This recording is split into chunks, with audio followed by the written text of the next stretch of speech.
अस्सलाम वालेकुम everybody, hope all of you are doing great. आज की जो प्रेजेंटेशन है वो थोड़ा सा डॉक्टर तौसीफ ने कहा कि जी स्ट्रेस फ्री डेंटिस्ट्री होनी चाहिए, स्ट्रेस फ्री लाइफ होनी चाहिए। तो उसी से रिलेटेड टॉपिक है कि जब आपकी रेस्टोरेशन एक्यूरेट होंगी, आपका काम सही होगा, केरी सही रिमूव होगी, तो तभी जाहिर है फिर पेशेंट को भी कंप्लेंट नहीं होगी, सीधी सी बात है। तो उसके लिए एक बहुत ही ज़रूरी टूल है, so will talk about that.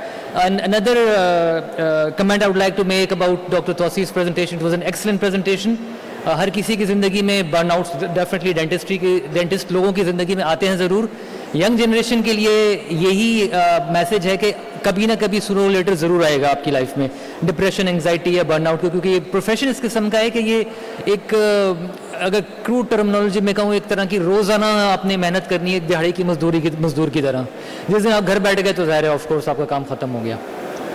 Okay जी, सो आज की जो प्रेजेंटेशन है उसका टॉपिक है, अगर मैं इसको रिफ्रेस करूँ ना, मैं हो सकता है कि माइक्रोस्कोप एनहेंस्ड रेस्टोरेटिव डेंटिस्ट्री के बजाय ज़्यादा इसका एक बेहतर टाइटल होगा माइक्रोस्कोप एनहेंस्ड रूटीन डेंटिस्ट्री, क्योंकि एक माइक्रोस्कोप आपके ट्रीटमेंट के हर किस्म के जो फेज़ है उसमें आपके लिए हेल्पफुल हो सकती है। Will see how, but of course उससे पहले माइक्रोस्कोप की एक इंट्रोडक्शन होना बहुत ज़रूरी है।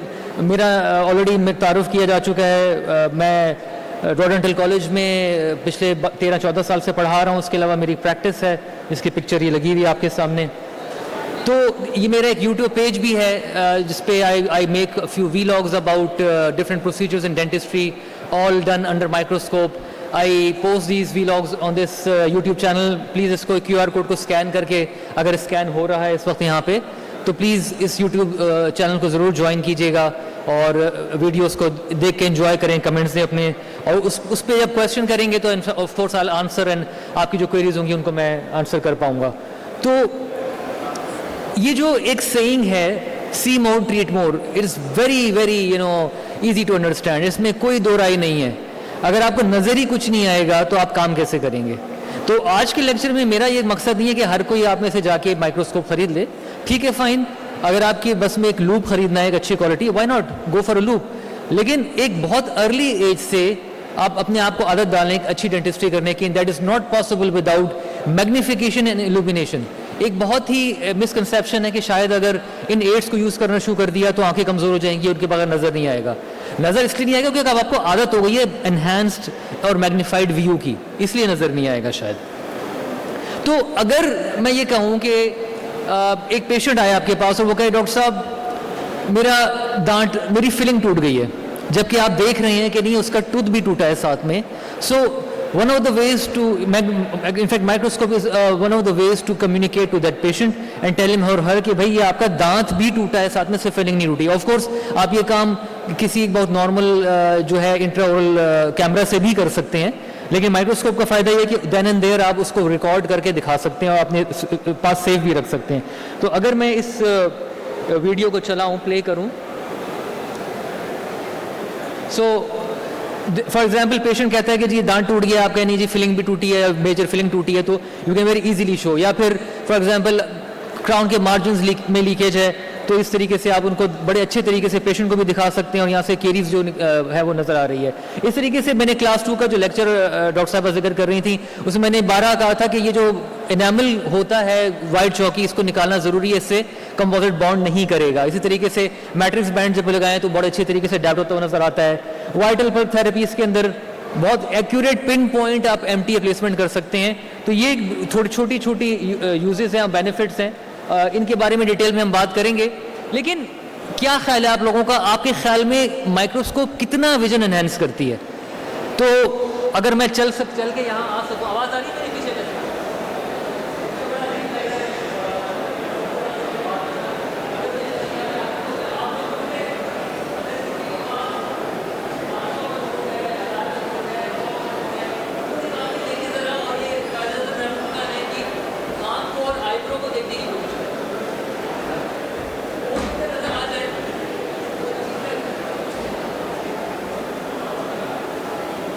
हो सकता है नजर आ जाए आपको, अब क्लियर है, ठीक है। लेकिन what about the lines that are making up the eye? So let's see कि माइक्रोस्कोप के जूमिंग कैपेबिलिटी क्या है। तो अब मैं जूम इन करता जा रहा हूँ और ये 3.5 से 5x पे गया, फिर 8x पे ये जाते जा रहे हैं हम अंदर, और हमें ये माइक्रोस्कोप दिखा रही है कि भाई एक्चुअली हम क्या क्या देख सकते हैं, क्या पॉसिबिलिटी है माइक्रोस्कोप के साथ, कितना अच्छा विजन है। तो आप ये देख सकते हैं कि इंडिविजुअल जो लाइंस हैं वो क्लियर होती जा रही हैं, और मैं अभी आधी जूम पर आया हूँ, अभी इसके मजीद जूम इन होगा ये, और जूम इन होते होते हम अंदर जा रहे हैं, जाते जा रहे हैं, अब 16x तक पहुँच गए हैं, 20x तक पहुँचने वाले हैं। तो अब ये देखें, ये चीज़ें जो हैं, ये खासतौर पर लाइन्स हैं जो कि आँख बना रही हैं, या ये पलकों की लाइनें हैं, ये लाइंस आपको नेकेड आई से नज़र नहीं आ सकती unless you have some sort of let's say कि मैग्निफिकेशन का टूल अगर आपके पास जब तक ना हो। So a brief discussion of what are the benefits of a microscope. उसमें सबसे बात यह पहले कि इसका जो इल्यूमिनेशन यानी कि जहाँ से लाइट आ रही होती है और जो विजन है उसका पाथ एक होता है, लूप में ये नहीं होता, लूप में लाइट ऊपर से लगी हुई होती है और आंखें यहाँ पर है आपकी, तो एक शेडो आता है उसका। फिर उसके बाद इंपॉर्टेंट बात यह है कि इसमें दोनों आंखें जो हैं उनका विजन कंबाइन हो रहा होता है, राइट और लेफ्ट आई का जब कंबाइन होता है आपको डेप्थ परसेप्शन मिलती है इसके अंदर। तो आप देखेंगे दूसरी डिवाइसेस के अंदर जो मैग्निफिकेशन की उनमें डेप्थ परसेप्शन नहीं आती, इसमें इससे डेप्थ परसेप्शन आती है। और उसके साथ साथ चूंकि आंखें स्ट्रेट सीधी फोकस्ड होती हैं इन्फिनिटी के ऊपर, जबकि लूप के अंदर वो कन्वर्ज कर रही होती हैं, तो आंखें प्यूपिल्स आर रिलैक्स्ड, आपकी आंखें बहुत जल्दी थकती नहीं है। और ऑफ कोर्स जब आप अपराइट बैठेंगे as compared to a loupe, गर्दन सीधी है, और इसका कुछ स्पेशल टूल्स भी आते हैं, उनके ऊपर आप बड़े आराम से अपने हाथ रख के अपने आर्म्स को रेस्ट करके आराम से काम कर सकते हैं, तो इट रियली रिलैक्सेस यू। सो दूसरी चीज़ें जो हैं जैसे लूप है उसमें मैग्निफिकेशन का इशू है। फॉर एग्जांपल आप 3.5x ले ली, आपने 5x ले ली, मैक्सिमम 8x ले ली, लेकिन उससे ज़्यादा आगे नहीं जा सकते। और माइक्रोस्कोप तो आपको पता है कि बहुत आगे तक जा सकते हैं। इसी तरह मैंने पाथ ऑफ इल्यूमिनेशन का जिक्र किया कि वो लाइट ऊपर से आ रही है तो शेडो नज़र आएगा। इसके अलावा जो वर्किंग डिस्टेंस है वो एक फिक्स्ड होता है इसके अंदर। माइक्रोस्कोप में आप वर्किंग डिस्टेंस ऊपर नीचे कर सकते हैं, कम ज़्यादा कर सकते हैं। बेसिकली आजकल तकरीबन हर माइक्रोस्कोप के अंदर एक जो उसका ऑब्जेक्टिव लेंस है वो वेरियोफोक आती है और वेरिएबल उसका फोकल लेंथ होता है, तो उस हिसाब से आप ऊपर नीचे कर सकते हैं, और ऑफ कोर्स स्ट्रेट बैठ सकते हैं आराम से। एक बड़ा मसला, मैंने कुछ अरसे पहले top of the line Zeiss की लूप ले ली, बड़ा खुश। अब अगला मसला क्या आया, कुछ सालों बाद लाइट खराब है, अब क्या करें। लोकल डिस्ट्रीब्यूटर जो है वो कहता है कि या तो आप फलानी जगह से लेकर आए, मैं दे रहा है वो सपोर्ट, लेकिन इतनी अच्छी नहीं, जर्मन मेड है, क्या करूं मैं, फंस गया। ये जो माइक्रोस्कोप है ये तो बिजली से चलती है, तो मसला ही कोई नहीं है। लूप के अंदर बार बार बैटरीज की रिचार्जिंग का, बैटरीज के खराब होने का इशू आता है। अच्छा, एक ये भी बहुत मशहूर डिवाइस है, इंट्रारोल कैमरा लोग यूज़ करते हैं, बड़ी अच्छी बातें करें, लेकिन ड्यूरिंग प्रोसीजर यूज़ करना बहुत मुश्किल है। आप काम करते जाएं और आपको वो विजन दिखा रहा हो तो पॉसिबल नहीं है, लिहाजा सिर्फ अपने केसेस को डॉक्यूमेंट करने के लिए, पिक्चर्स लेने के लिए काफ़ी है गालिबन। और इसमें प्रॉब्लम क्या है कि डेप्थ परसेप्शन कोई नहीं है, क्योंकि ये एक सिंगल लेंस है जो कि कैप्चर कर रही है इमेज को, ये दो लेंसेज नहीं है जो कि मिल रही हैं आपस में, और साथ में लाइव रिकॉर्डिंग कभी बाद में पॉसिबल नहीं होती, जबकि आप माइक्रोस्कोप में लाइव रिकॉर्डिंग कर सकते हैं। इंडिकेशंस देख लेते हैं हम अकॉर्डिंग टू द मैग्निफिकेशन। कम मैग्निफिकेशन में डायग्नोसिस कर सकते हैं, जैसे ये क्लास 5 रेस्टोरेशंस का क्लास 5 लीजन्स को डायग्नोस कर रहे हैं। इसी तरह जो मीडियम मैग्निफिकेशन है 9 to 6, इसमें अक्सर जो डेंटल प्रोसीजर्स हैं वो परफॉर्म हो सकते हैं। फॉर एग्जाम्पल रूट कैनाल कर रहे हैं, यहाँ पे एक फाइल रिट्रीवल का केस है, और उससे भी ज़्यादा मैग्निफिकेशन जो है उसके अंदर we can have a look at very, यानी कि डीप में जाके, डिटेल में जाके, जैसे यहाँ पे ये क्राउन मार्जिन लीक हो रहा है, यहाँ से केरीज रिमूव हो रही है, इसको हम देख सकते हैं। सो सवाल ये पैदा होता है कि मेरी या आपकी किसी भी शख्स की रूटीन डेंटिस्ट्री में मैग्निफिकेशन पर्टिकुलरली माइक्रोस्कोप कैसे हेल्प कर सकती है। तो कुछ एग्जांपल्स देख लेते हैं। फॉर एग्जांपल, अब डायग्नोसिस करना है क्रैक का, पेशेंट को हमने बताना है क्रैक है, अब कैसे बताएंगे क्रैक, जब तक कि आप शायद इतना ज़्यादा मैग्नीफाइड ना हो, जैसे यहाँ से ये क्रैक चलता हुआ यहाँ तक जा रहा है, फिर यहाँ से चलता हुआ यहाँ तक जा रहा है, तो पेशेंट को बताना ज़रूरी है भाई कि इस टूथ पे आप जब तक क्राउन नहीं कराएंगे तो हो सकता है दांत बिल्कुल ये टूट जाए। रूट कैनाल की ज़रूरत हो या ना हो, बट ये कि इस पे कस्पल कवरेज किसी तरीके की, चाहे क्राउन हो चाहे ओनली हो, उसकी बहुत ज़रूरत है। आगे बढ़िए जनाब। अब क्लास 2 रेस्टोरेशन अक्सर हम कर रहे होते हैं, बहुत कॉमन है। उसमें अगेन मैं बार बार ये कहूँगा, केरीज रिमूवल, क्लास 1 हो, क्लास 2 हो, कोई सी भी किस्म की रेस्टोरेशन हो, उसमें केरीज रिमूवल बहुत इंपॉर्टेंट है। तो अब आप ये देखिए कि केरीज रिमूवल जब तक आप अच्छा नहीं करेंगे तो और आप ये नज़र ही नहीं आएगा तो कैसे करेंगे? तो इस पहली तो बात ये है कि कलर को समझने की कोशिश करें कि यहाँ पे जो कैरमल कलर की डेंटिन है ये सारी की सारी इन्फेक्टेड डेंटिन है ये, और इसके साथ साथ ये जो वाइट चौकी इनेमल है इससे किसी सूरत से भी आपके कंपोजिट ने बॉन्ड नहीं करना है, और ये चीज़ें तभी नजर आएंगी जब कुछ ना कुछ मैग्निफिकेशन आप यूज़ कर रहे होंगे। तो आप अभी देख सकते हैं कि ये केरीज को रिमूव कर रहे हैं, पहले हाई स्पीड से किया, फिर स्लो स्पीड से किया, और फिर एक्सकेवेटर से, ये एक सीक्वेंस होती है। और ऑफ कोर्स उसके बाद फिर जैसे डॉक्टर शुमाइला कह रही थी कि वो बेवलिंग करने इनामल की, तो वो बेवलिंग भी अभी होगी इसके अंदर। तो मैं ज़्यादा जल्दी में स्लाइड्स ये बेवल कर रहा हूँ, तेज़ी से स्लाइड्स को आगे बढ़ाता हूँ। इसी तरीके से क्लास 3 रेस्टोरेशन हैं। क्लास 3 रेस्टोरेशन में भी अगर आपके पास विजन अच्छा होगा तो बड़ी जल्दी, अच्छा इसमें काम लेट नहीं होता, देर से नहीं होता। ये मत समझे कि माइक्रोस्कोप लगा ली तो पता नहीं कितना टाइम लग रहा है, आपको नजर आ रहा है तो आप जल्दी काम कर पा रहे हैं। अब ये केरीज रिमूव हो रही है क्लास 3 के अंदर। मैं इसकी पूरी वीडियो नहीं चलाऊंगा क्योंकि ऑफकोर्स टाइम की कंस्ट्रेंट्स हैं, तो हम थोड़ा सा आगे बढ़ते हैं। इसे एच किया, बाउंड किया, और उसके बाद ऑफकोर्स फिर इसको पूरा रिस्टोर किया। इसी तरीके से क्लास 5 रेस्टोरेशन, कुछ इनमें से कुछ वीडियोस मेरे व्लॉग्स भी हैं, अगर आप मेरे यूट्यूब चैनल पे जाएं तो इन वीडियोस को देख भी सकते हैं। तो इसी तरीके से ये क्लास 5 रेस्टोरेशन के रिट्रैक्शन कॉर्ड लगाई, उसके बाद केरीज रिमूव की। ऑफ कोर्स जब आपको नजर आएगा तो जल्दी काम भी हो जाएगा। तो 3 रेस्टोरेशन बहुत जल्दी से बड़ी अच्छी सी हो जाती हैं इस तरीके से जब आपको नजर आ रहा होता है। ये क्योंकि सामने की चीज़ है तो फेशियल सरफेस है इंसाइजर्स की, तो इसलिए विजन वैसे भी अच्छा होता है आपका, तो और इनहेंस हो जाता है अगर आपके पास मैग्निफिकेशन हो। तो जल्दी से आपने केरीज रिमूव कर ली अच्छी तरीके से और ये रिस्टोर कर दी। तो मैं इसको वीडियो को ही आगे कर देता हूँ, ज़्यादा बेहतर रहेगा। और ये फिर आपने रिस्टोर कर दी, पॉलिश की, फिनिश की। चलें जनाब, ये काम यहाँ पर हो गया हमारा। आगे बढ़ते हैं जी। Veneers, ceramic veneers. अब ये सिरेमिक विनियर्स को हम जो है मैंडिबुलर इंसाइजर्स के ऊपर फिट चेक करने जा रहे हैं। तो उससे पहले ऑफकोर्स प्यूमिस से क्लीन करना होता है, और उसके बाद फिर आप ये इन विनियर्स को रख के देख रहा हूँ। एक का मार्जिन थोड़ा सा अच्छा नहीं लग रहा है यहाँ पे, बाकी सारे एक्सेप्टेबल हैं, लेकिन इसको थोड़ा सा हमें नजर आ रहा है क्लियरली कि इसको सही करना पड़ेगा। आगे बढ़ते हैं जी। Cement cleanup. अब इतना फाइन सीमेंट क्लीनअप कि ये रेजिन सीमेंट, ये 2 मैंने पोर्स उसके जरकोनिया के 3/4 क्राउन्स बनाए थे। एंडोट्रेटेड टूथ था, काफ़ी वीक था, बकल साइड पे बहुत कम जो थी वो, बल्कि तमाम के तमाम उड़ा हुआ था, ऐसा बकल साइड पे इनेमल था। मैं नहीं चाहता कि उसको भी मैं फुल कवरेज में इन्वॉल्व कर लूँ। तो हुआ ये कि जब रेजिन सीमेंट से मैंने इसे ल्यूट किया तो ये बीच में बहुत एक फाइन जो था कॉन्टैक्ट, उसके अंदर ये रेजिन सीमेंट चिपक गया। तो इसको निकालना without damaging the crown was really tough.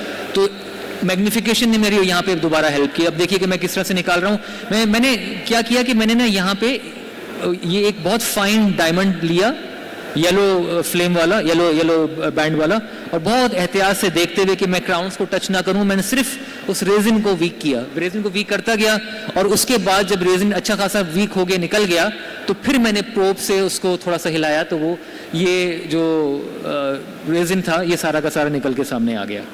अब देखिए ऊपर से हम सिर्फ इसको क्या करेंगे, और मैंने और जूम इन कर लिया है।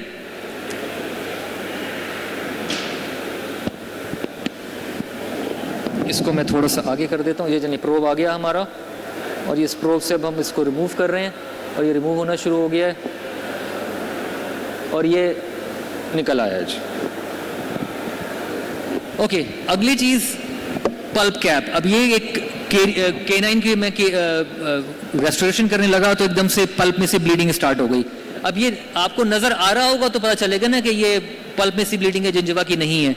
तो फौरन के फौरन आप उसको रिकग्नाइज करें, और करते ही उसके ऊपर एक पल्प कैप कर दें। पहले तो ऑफ कोर्स इसको हमें रिमूव करना होता है स्लो स्पीड स्टेराइल बर से, और ये करते करते फटाफट आपने इसके ऊपर एमटीए प्लेस किया, और एमटीए प्लेस करने के बाद इसके ऊपर आपने रेस्टोरेशन कर दी। तो ये पल्प कैप के अंदर इसका काम है। आगे बढ़ते हैं जी। तो आखिरी मेरे पास टाइम कितना है जी? टाइम कोई कीप कर रहा है? कोई नहीं? चलें।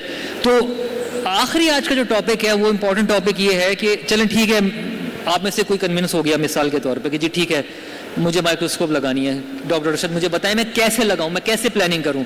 तो हुआ कुछ यूं कि जब इनिशियली मैं अपनी क्लिनिक प्लान कर रहा था तो मैंने ये सोचा था कि मैं एक वॉल माउंटेड या सीलिंग माउंटेड माइक्रोस्कोप लगाऊंगा। तो उसके लिए मैंने इस जगह पे तकरीबन प्लान की कि माइक्रोस्कोप को आना चाहिए। जैसे आप यहाँ देख रहे हैं कि इस जगह पे मैंने कहा कि इसका आर्म यहाँ पे खुलेगा और यहाँ तक आ जाएगा। अब ज़ाहिर है बहुत सारी चीज़ें हम जो है ट्रायल एंड एरर से भी कर रहे होते हैं, लेकिन जब मैंने ढूंढने की कोशिश की ऐसी कंपनी जो ऐसी माइक्रोस्कोप बनाती हूँ, तो मुझे लगा कि थोड़ा मुश्किल है। इतनी जो लोकल डिस्ट्रीब्यूटर्स और डीलर्स हैं उनके पास इतनी कैपेसिटी नहीं है, इतनी कैपेबिलिटी नहीं है कि मुझे ये सोल्यूशन ऑफर कर सकें। तो फिर मैंने कहा कि चलो फिर स्टैंड पे ले आते हैं उसको। तो स्टैंड पे लाने के लिए जगह फिर मैंने वही चूज़ की कि इस जगह पे स्टैंड पे रखी होनी चाहिए। लेकिन प्रॉब्लम सारी है कि अगर आपने एक दफ़ा अपने क्लिनिक बनाते हुए प्लम्बिंग कर दी है और यूनिट आपका एक जगह फिक्स हो गया है, तो सवाल ये पैदा होता है कि क्या यहाँ इतनी जगह है कि आपके माइक्रोस्कोप का माइक्रोस्कोप पार्क हो सके, स्टैंड कितना बड़ा है। तो ये सारी चीज़ें जानना बहुत ज़रूरी है। एक तो ये बात, दूसरी बात ये है कि आप जो माइक्रोस्कोप यूज़ कर रहे हैं उसका जो आर्म है जब वो खुलेगा तो उसकी लेंथ कितनी है, क्या वो वहाँ से लेके यहाँ तक बड़े आराम से पहुँच जाएगा कि नहीं पहुँच जाएगा, तो ये जानना बहुत ज़रूरी है। तो ये दो मेन फैक्टर्स हैं जो कि आपके जानना बहुत ज़रूरी है। तो ये मेरे क्लिनिक के अंदर की एक वीडियो एक पिक्चर है, इसमें आप देख सकते हैं कि यहाँ मैंने माइक्रोस्कोप जिस जगह पे रखी हुई है इस तरीके से इस साइड पे पार्क हुई हुई है माइक्रोस्कोप मेरी।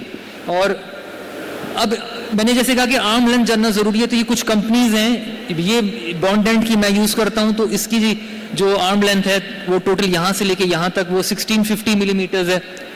जो इसके आसपास है वो लाइका की M320 है जो कि 1775। अदरवाइज अक्सर जो माइक्रोस्कोप्स हैं उनमें आर्म लेंथ कम है और लंबी वाली आर्म लेंथ जो है वो ऑप्शनल है, आपको मांगनी पड़ती है। तो ये बातें पता होनी चाहिए आपको, दो इंपॉर्टेंट। और दूसरी बात ऑफ कोर्स बेस। तो मेरी जो माइक्रोस्कोप है उसका बेस तकरीबन 516 बाय 516 मिलीमीटर है, एक स्क्वायरिश बेस है, तो ये 1.7 फीट बनता है। तो आपको ये भी पता होना चाहिए कि आपने जहाँ माइक्रोस्कोप पार्क करनी है क्या आपके पास वहाँ इतनी जगह है कि माइक्रोस्कोप आपकी पार्क हो जाएगी कि नहीं। तो ये बातें दो बहुत पता होना ज़रूरी है, जिसके बाद फिर आप माइक्रोस्कोप को, जैसे यहाँ पे ये इसका स्टैंड पार्क हुआ हुआ है, ये माइक्रोस्कोप का आर्म पूरा खुला हुआ है, मैं यहाँ पे काम कर रहा हूँ अपना। तो यहाँ पे मैं अपनी प्रेजेंटेशन को ख़त्म करता हूँ विद एक्नॉलेजमेंट के मुझे बॉन्डेंट कंपनी की तरफ से बहुत सपोर्ट मिली। तो बॉन्डेंट के मिस्टर शेरोज़ हैं, कैसर हैं मिस्टर डेंटल के, और इनके एरिया मैनेजर हैं, रीजनल मैनेजर हैं डॉक्टर अहमद अब्दुल लतीफ़। तो इनकी हेल्प को मैं एक्नॉलेज करता हूँ। साथ में आपका बहुत बहुत शुक्रिया। ये मेरा अगेन यूट्यूब चैनल का लिंक है, किसी को मुझसे अगर कॉन्टैक्ट करना हो तो मेरी कॉन्टैक्ट एड्रेस है। And at the same time thank you very much. एक और पिक्चर थी, वैसे वो मिस हो गई, इसमें से मैंने डाली थी। कभी कभार आप जब सेव करते हैं प्रेजेंटेशन तो नहीं होती, वो मेरी स्क्वॉश खेलते हुए थी। I been playing squash for maybe last 30-35 years and I also attend gym. तो वो डॉक्टर तौसीफ वाली बात, एक्सरसाइज के लिए टाइम निकालना और फिट रहना, इस प्रोफेशन में फिट रहना बहुत जरूरी है, वरना कंधे आपके बहुत जल्दी खत्म हो जाते हैं। Thank you very much.